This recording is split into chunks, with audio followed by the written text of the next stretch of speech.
Hello, my name is Abigail and welcome back to Polyglot Progress. So I frequently get asked questions about learning multiple languages, and probably even more often than I get asked questions, I get reprimanded for learning multiple languages because it is not the right way to do it, or like I'd make so much more progress if I didn't do that. And I've definitely had a lot to say about this previously. I've made countless videos where I mentioned this. I have responded to comments. I gave a whole talk at the Women in Language conference about how I feel like learning multiple languages is not only not bad, but is actually beneficial. And then over the winter during this last derby off season before this big and seemingly never-ending off-season that we're in right now, I tried a bunch of different exercises. Think of it as dabbling, if you will. And through doing that, I realized this connection between learning multiple languages and cross-training for exercise. So we're gonna talk about that today. Just as some background, I have been self-studying languages for about 6 years now. There were definitely times growing up where I would try to pick up a language and then I would put it down. So I really consider my journey as a polyglot, that was really when I began to know what a polyglot was too, as having started about 6 years ago. And throughout those 6 years, I have actually never studied just one language. Even when I was starting with learning Esperanto or learning German, which were the first languages that I began to study, I was always doing that alongside learning French in school. But then at the same time, as I was becoming exposed to the idea of becoming a polyglot, becoming multilingual as an adult, and reading these blog posts and watching these YouTube videos by people who had done just that, I was constantly hearing that you were supposed to learn a language basically until you are at a super high level and then you could move on to the next one, which kind of never sat well with me for a few reasons. I think a lot of major polyglots online will say that you're supposed to learn to a high level and then switch, but it's a little bit murky, I guess, what a high level is, and that's not to call anyone out necessarily,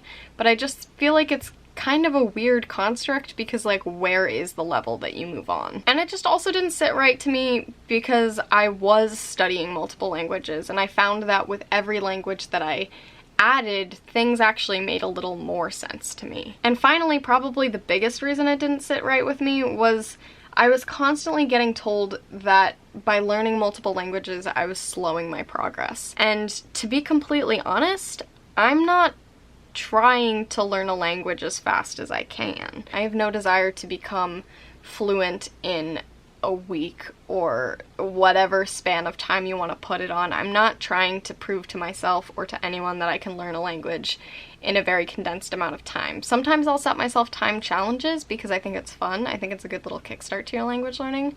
But I don't believe that you can or should, or how I want to learn a language is through learning it as quickly as humanly possible.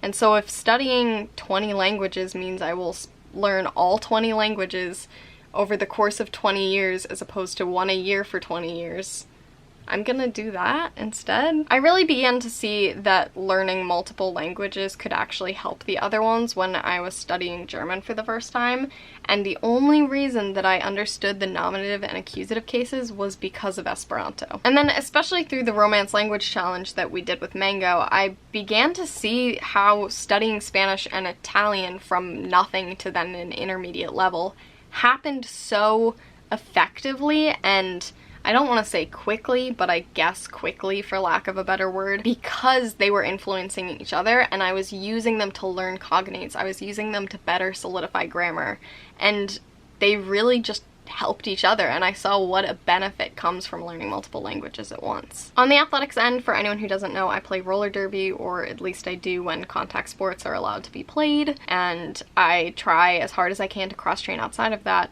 but I hate going to the gym. I don't have fun at the gym.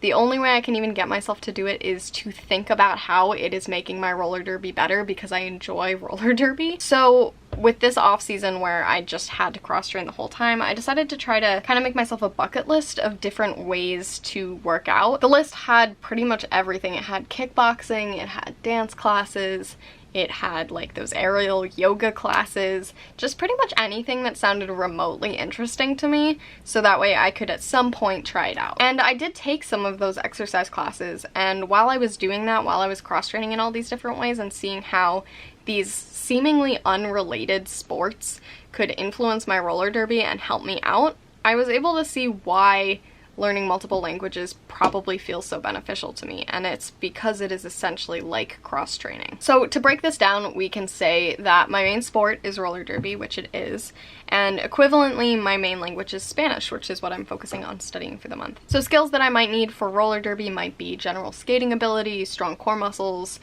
strength in general, agility, endurance, and then skills that I need for Spanish might be things like vocabulary, ability to use different tenses and conjugate verbs, understanding of grammar in general, sentence structure, confident speaking, reading ability, listening ability, etc. And so doing exercises for these things, whether it's physical for sports or mental for language, can help directly improve those things. If I have an italki lesson and I practice speaking, I'm going to improve my speaking ability. If I go and skate around and do different drills on skates, I'm going to directly influence my skating ability. Basically, practicing roller derby will obviously help my roller derby. Practicing Spanish, studying Spanish will obviously help my Spanish. However, doing other athletic things like running a marathon or taking a kickboxing class or a dancing class is also going to help roller derby because it's going to improve my endurance, my agility, my core strength. And the same is true for languages. It's why the more languages you learn, the easier learning languages seems to get, because you get this better understanding of